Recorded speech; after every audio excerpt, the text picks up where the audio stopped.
하나님을 떠나서 유물론을 창시했습니다. 이리하여 공산주의를 만들어냈습니다.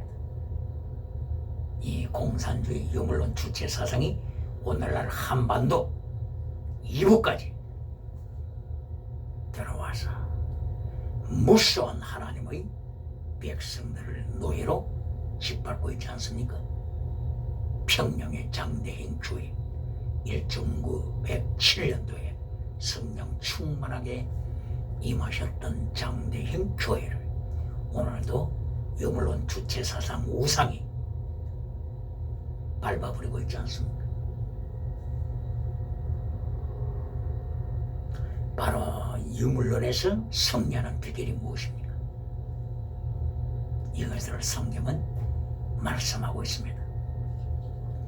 그리스 로마의 고전 철학, 문화, 바로 이 세 번째는 짐승 문화입니다.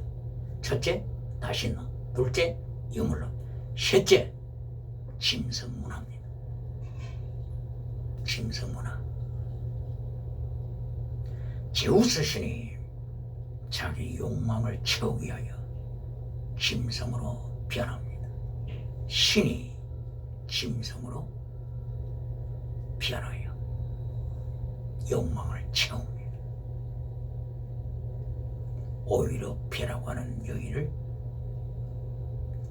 페니키아에서 납치해 옵니다.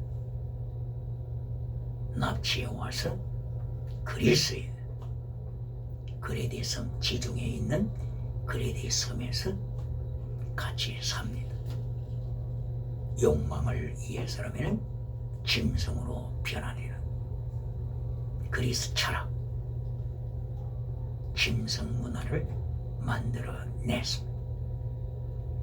그럼으로써 성경 디도스 1장 12절, 성경 어디라고요? 디도스 1장 12절에서 그레데, 바로 이 그리스 지중해 그레데 섬에서 선교한 선지자가 고백을 합니다. 바로 이 그레데 사람들은 악한 짐승이다. 뭐라고요?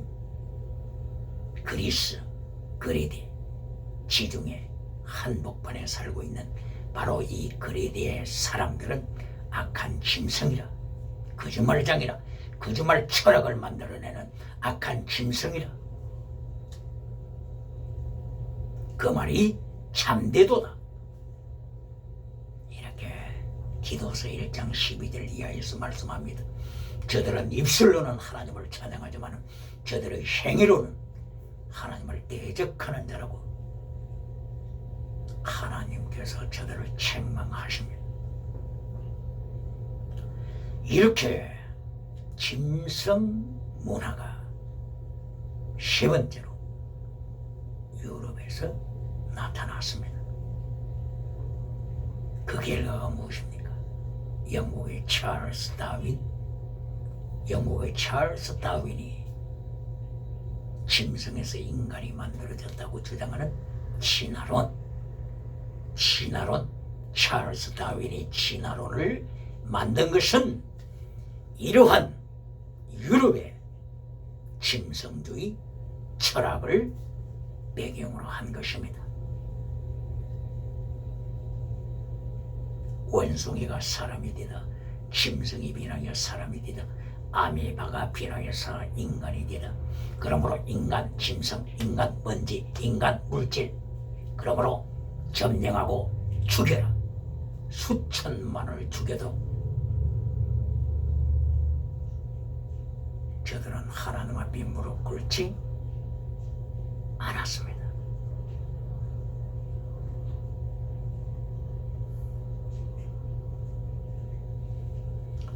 이러한 다신론 문화, 유물론 문화, 짐승 문화, 바로 14세기 르네상스를 통하여 이러한 타락된 고전 문화로 세계가 굴복하고 그 결과 하나님께서는 유럽에 전염병으로 징계하셨습니다. 흑사병, 패스트 뿐만이 아니라 마지막 종말에 세상 5대 7대주가 바로 이 유럽에 타락한 다신론, 바로 이것이 다원주의, 오늘날 다원주의죠. 다원주의. 예수 믿고 천국 가세요, 생명의 주님 예수님 믿고 천국 가세요 하게 되면 뭐라고 그럽니까? 불교 믿어도 천국 가잖아요. 중국 공자 믿어도 천국 가잖아요. 그리고 마호메트 이슬람 믿어도 천국 가잖아요. 이렇게 주장하는 것이 다원주의입니다. 하나님을 떠난 자들, 그리고 많은 신들을 만들어 놓고, 많은 신들, 어느 신들이나 추정하면 된다고 하는 다원주의자들.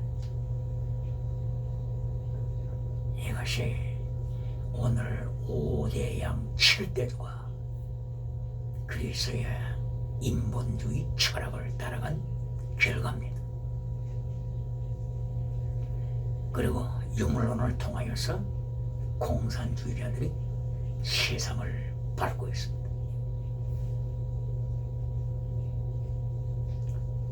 조지 오웰이라고 하는 소설가가 1984년이라고 하는 제목으로 책을 출판했을 때 바로 이 유물론 철학을 경계합니다. 유물론은 철학은 모든 인간을 동물로 간주합니다. 동물농장, 가축농장, 인간이 아니라 동물 취급으로 평등하면서 인간을 속입니다. 그리하여 단지 1%만이 지배 계급으로서 모든 95% 이상을 노예로 만들어버립니다. 왜 그랬습니까? 짐승문화이니까 양심의 가책을 느낄 필요가 없어졌습니다. 언제 일어난다고요? 이런 사건들이 교회가 물량주의의 노예가 될 때, 교회가 물질주의의 노예가 될 때, 예수님께서는 유물론 주체 사상을 불러오십니다. 바벨론을 불러오시듯이, 아수르를 불러오시듯이, 바벨론, 아수르, 페르시아, 헬라를 불러와서 심판하시듯이 마지막 때에 하나님께서는 유물론 주체 사상가들을 불러와서 세상을 밝게 하십니다. 이것이 하나님의 징계입니다. 이것이 다른 말로 하게 되면 전쟁입니다. 전쟁. 아까 전에 14세기의 패스트 전염병에 대해서 하나님께서 역사하심을 언급했죠. 그러므로 하나님의 심판 도구, 징계 도구, 전쟁, 기근, 온역, 전염병, 지진, 짐승, 그리고 기후변화 등등으로서 하나님께서 세상에 징계를 내리시는 한 단면들입니다. 왜 사랑의 하나님께서 징계를 내리신다고요? 채찍이 없는 자식은 사생자이기 때문인 것입니다. 자식을 사랑하는 부모는 채찍을 듭니다. 당근과 채찍과 당근, 이것이 사랑하는 자식에게는 필요합니다. 그러므로 잠언서 14장, 잠언서 23장이죠. 잠언서 23장 14절에서는 하나님의 채찍은 지옥 문 앞에 떨어지는 영혼을 건진다고 했습니다.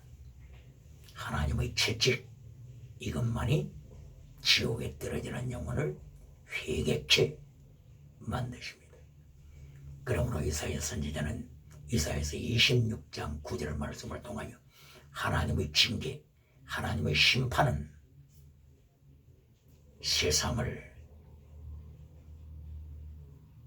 하나님의 의로 돌아서도록 가르친다고 하셨습니다. 하나님의 심판으로 말미암아 세상이 5대 6대주가 하나님의 의를 배우게 되는 것입니다. 하나님의 의, righteousness of God. 하나님의 의는 다른 말로 하면은 justified.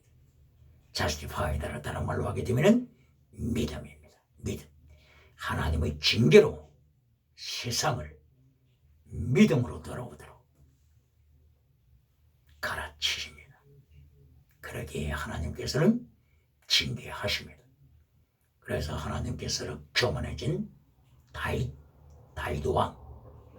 왕에게 하나님은 세 가지 징계를 보여주셨습니다. 첫째, 네가 전쟁을 택할래? 둘째, 기근을 택할래? 그리고 전염병을 택할래? 하나님이 네게 보여주시는 세 가지 징계 중에서 하나를 택하라. 7년 기근,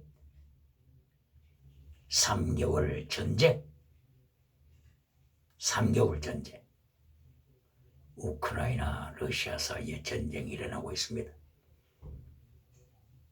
3개월 전쟁, 이걸 택할래?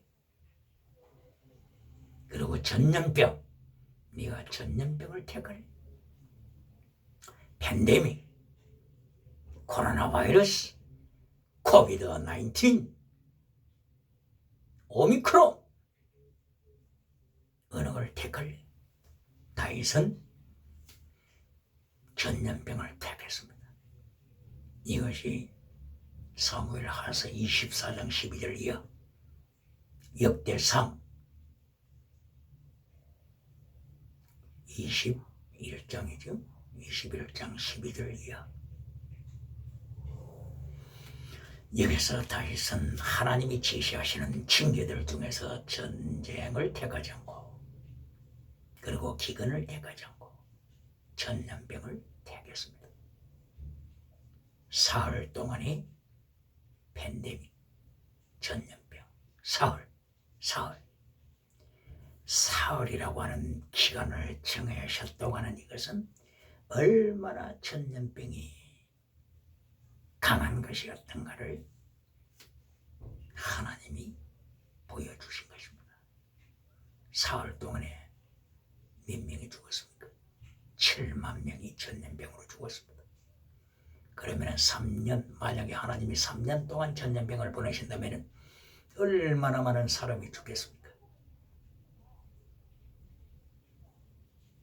하나님의 경고장입니다. 왜 하나님께서 이렇게 전염병, 전쟁, 기근 등등을 통하여 세상을 징계하십니까? 하나님은 지옥이 무섭다고 하는 것을 누구보다도 더 잘 아시기 때문입니다.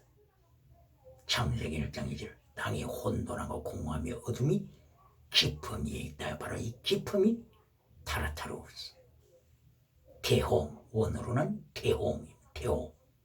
테홈을 소울, 지옥, 어비스, 지옥, 타라타로스, 지옥, 게헨나, 지옥, 헬, 지옥, 하데스, 지옥. 성경은 여러 가지로 지옥을 표현하고 있습니다. 타라타로스, 바로 이것은 그리스 철학에서도 타라타로스 지옥을 인정하고 있습니다. 그리스 철학에서도 노아 홍수 심판을 기록하고 있습니다. 왜 그렇습니까? 저들이 노아의 후손이기 때문인 것입니다. 노아의 아들 셈, 함, 야벳 중에서 야벳의 후손이기 때문에 세계 5대 7대주 어디에서나 노아 홍수를 기록하고 있습니다. 그리고 지옥을 언급하고 있습니다. 불교에서 석가 붓다가 무신론을 주장했지만은 지옥을 언급하고 있습니다. 지옥.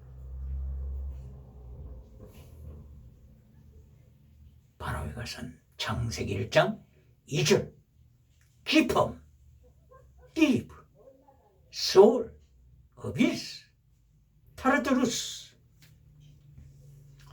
하나님께서는 창세기 1장에서부터 지옥을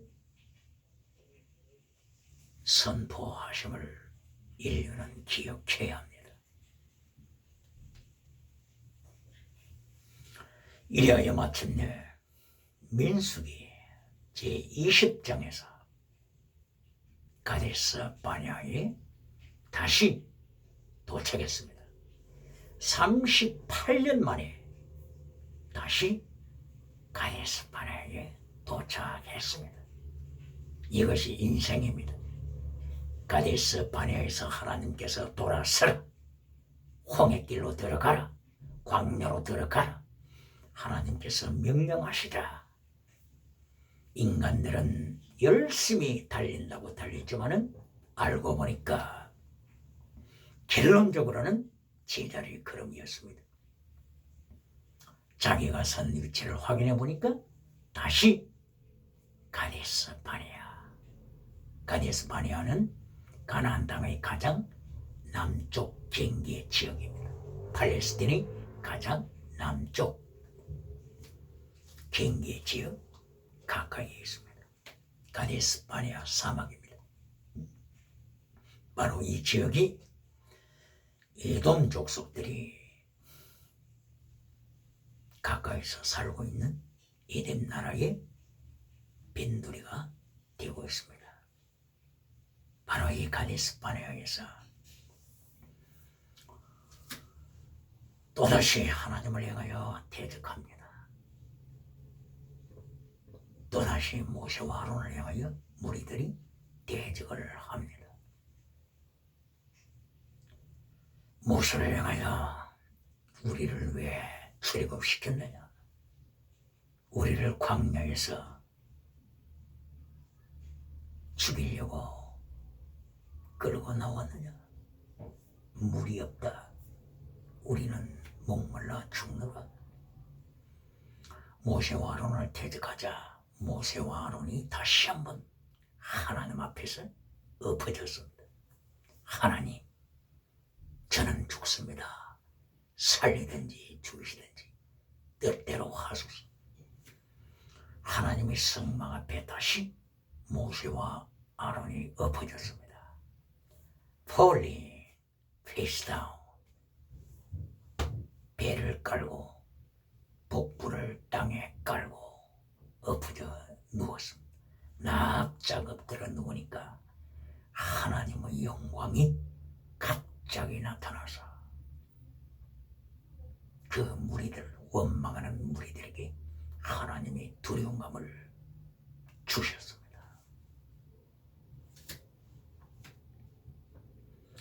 이때에 하나님께서 모세를 향하여 명하십니다. 모세와 아론을 향하여 명하십니다.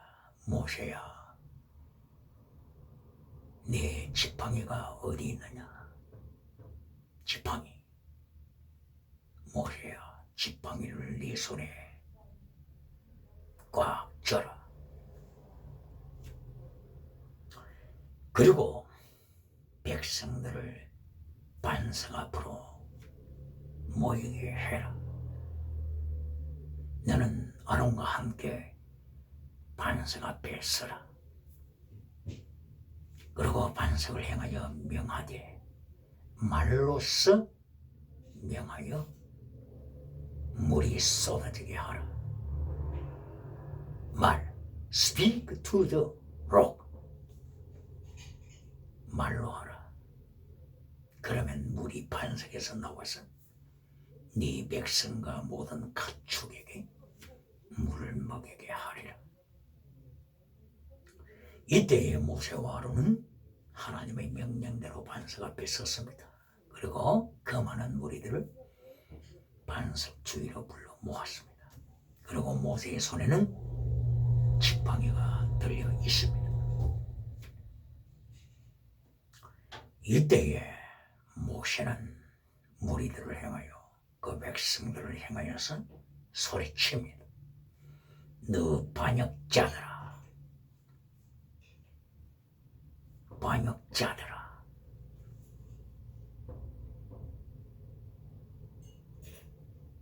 반역자라고 외치면서 모세는 들고 있던 지팡이로 반석을 두 번 내려쳤습니다. 기적은 나타났습니다. 기적은 나타났습니다. 표적은 나타났습니다. 백성들이 물을 마셨습니다. 모든 가축들이 물을 마셨습니다. 백성들은 기적을 보았습니다. 가축들도 기적을 보았습니다. 기적을 보고 누렸습니다. 그러나 하나님의 심판은 그 다음에 있습니다. 하나님께서 모세와 아론을 불렀습니다. 그리고 심판하십니다. 첫째, 너는 믿음이 없는 자다. 기적을 주원하는 자들은 잘 들어야 합니다. 지나가는 은사를 영원한 은사보다 더 강조하는 메신저들은 잘 들어야 합니다. 모세와 아론은 기적을 일으켰습니다. 표적을 일으켰습니다. 그러나 하나님께서는 모세와 아론을 향하여 너희는 믿음이 없는 자다 선포하셨습니다. 믿음, 아만 혹은 에무나.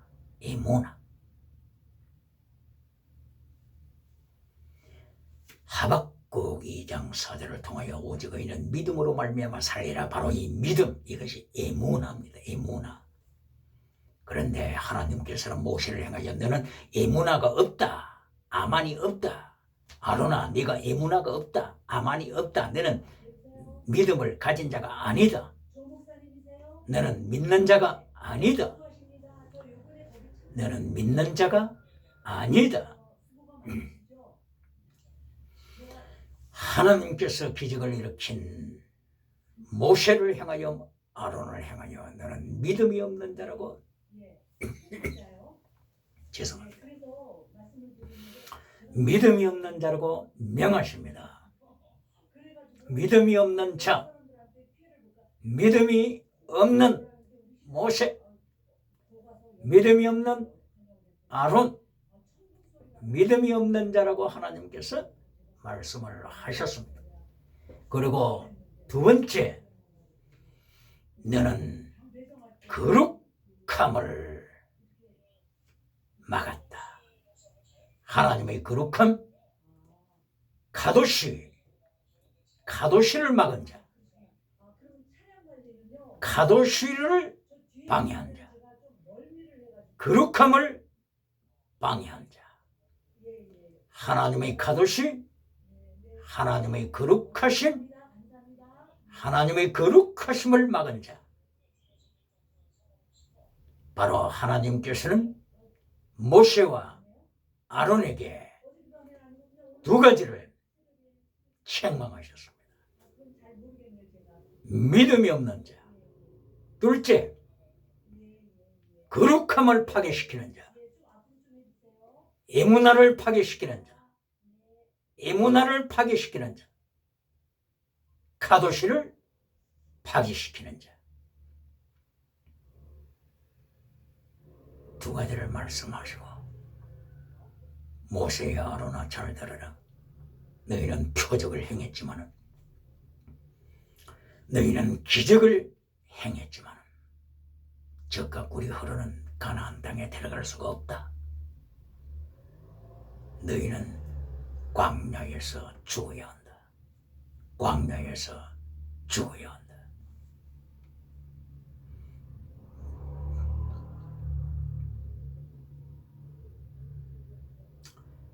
바로 여기서 하나님께서 강조하시는 것은 믿음, 그리고 거룩함. 무엇을 말씀합니까? 예수님께서 심판하실 때 이 두 가지를 체크하십니다. 예수님이 첫째, 믿음을 체크하십니다. 생명책. 생명책에서 믿음을 체크하십니다. 거짓 믿음은 생명책에 기록될 수가 없습니다. 그리고 생명책 외에 책들에 대하여서 성경은 말씀하고 있습니다. 요한계시록 20장 11절 이하,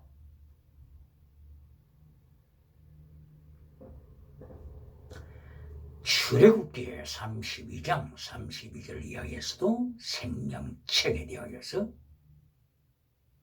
말씀하고 있습니다. 바울 사도도 로마서 9장에서 생명책에 대하여 언급하고 있습니다. 거짓 믿음일 때 네 믿음은 죽은 믿음이다, 외식 믿음이다, 이렇게 할 때 이 사람은 생명책에 자기 이름을 찾아볼 수가 없습니다. 그리고 거룩함에 대하여 행위록 책이 있다고 말씀을 했습니다. 계시록 20장 11절 이하에서 행위록 책에 행위에 대하여서 기록함을 말씀합니다. 바로 행위 1억 원입니다. 예수님께서 마태복음에서 산상설교를 하실 때 마태복음 5장 16절 이하죠. 착한 행실, 바로 이 행실, 이것이 1억 원입니다. 1억 원. 행위록에 기록되어 있습니다. 그런데 카도시, 거룩함, 이것이 나를 위하여 행위록에 이것이 기록되어 있어야 합니다. 카도시, 너는 거룩하다.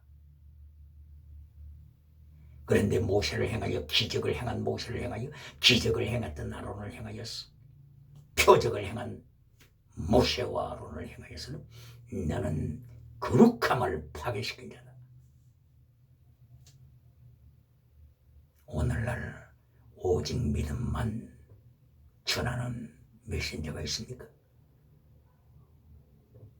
첫째, 믿음으로 구원받고, 둘째, 거룩함을 지켜라. 거룩함, 이것이 로마서의 전체의 맥입니다. 로마서 1장 17절에 믿음으로 구원받아라. 로마서 6장, 그리고 로마서 8장, 거룩함으로 예수 그리스도와 함께 너희의 옛사람을 십자가에 못 박아서 죄로부터 자유하라. 왜 이것을 설교하지 않습니까? 왜 1장 17절, 로마서 1장 17절만 설교합니까? 로마서 6장 2절 말씀, 4절 말씀, 6절 말씀을 통하여 옛사람을 십자가에 못 박아 죄로부터 자유하라. 바울 사도 입을 열어 하나님께서는 이처럼 거룩함을 강조하고 있습니다. 죄의 삭선 사망이다. 로마서 6장 23절, 죄로부터 자유하라.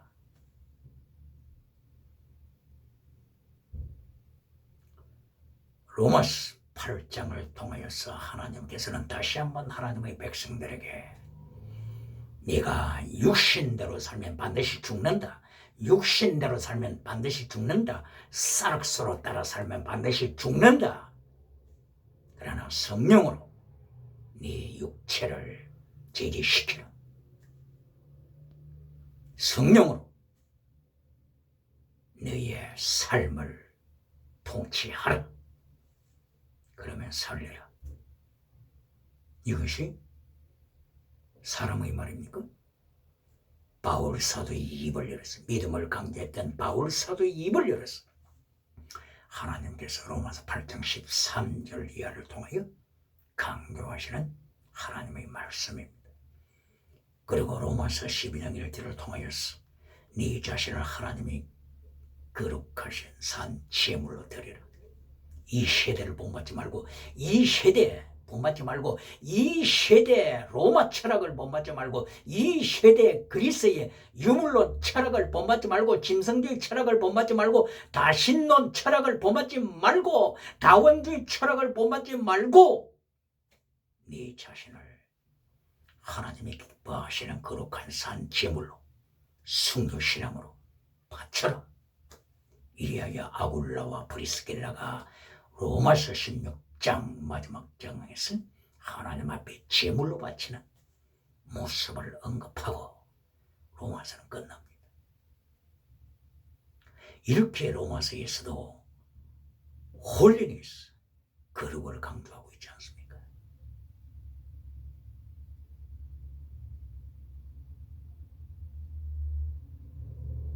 어찌하여 오직 믿음만 강조하였어? 젖먹이 신앙으로 교회를 전락시킵니까? 교회가 젖먹이 신앙으로 전락될 때 하나님은 누구를 부르신다고요? 구약시대에서는 하나님께서 아수르 제국을 부르셨지만 바빌론 제국을 불러서 심판하셨지만 마지막 때는 유물론 제국을 불렀어. 전체주의 제국을 불렀어. 유물론 주체사상 전체주의 제국을 불렀어. 하나님께서는 마지막 때에 심판하십니다. 발 아래 밟게 하십니다. 이것이 마태복음 5장 13절 이하에서 예수님께서 경고하신 내용입니다. 맛을 잃으면 젖먹이가 되어서 기독교의 맛을 잃으면 성도의 맛을 잃으면 소금의 맛을 잃으면 빛의 맛을 잃으면 예수님께서 밟히게 하실 것을 경고하셨습니다. 그러므로 하나님께서 민수기 20장 8절 이하를 통하여서 모세와 아론에게 경고하십니다. 빨리 믿음을 회복하라. 두 번째, 빨리 거룩함을 회복하라.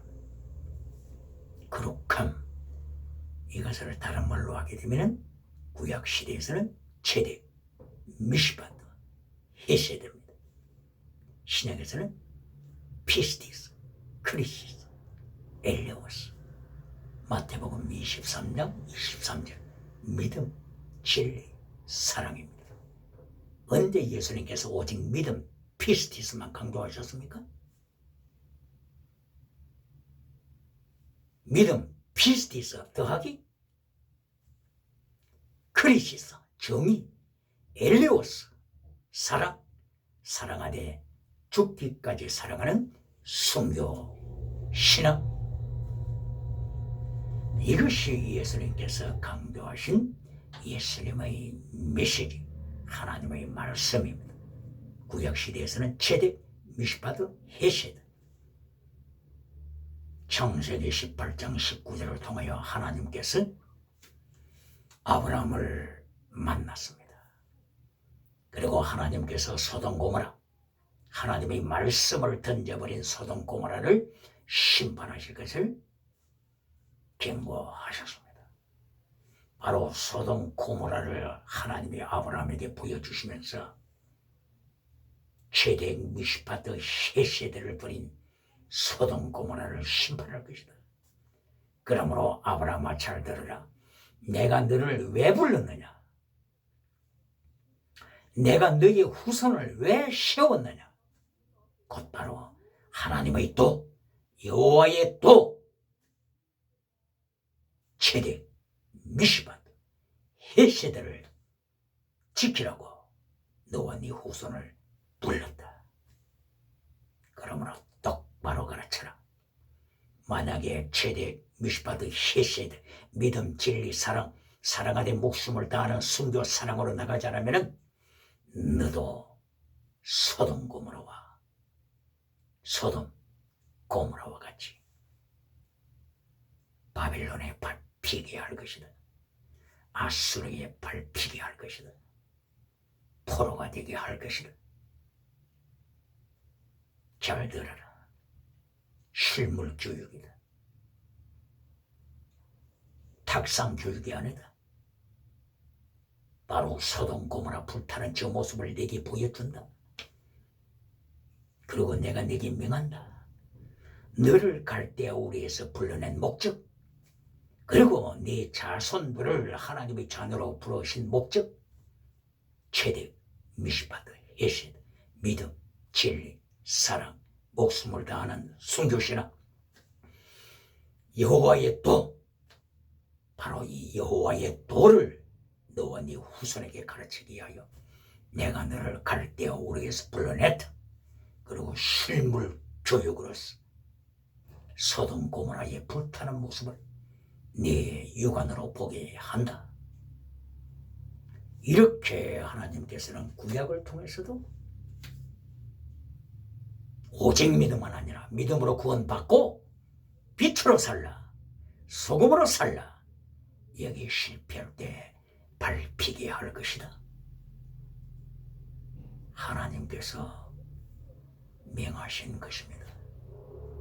그러므로 하나님께서 민수기지 20장 8절 이하를 통하여 모세와 아론을 향하여서 바로 이 두 가지를 확인시켜 주심으로써 종말의 마지막 예수 그리스도의 재림 심판을 기다리는 사람들에게 미리 예수님의 심판 샘플을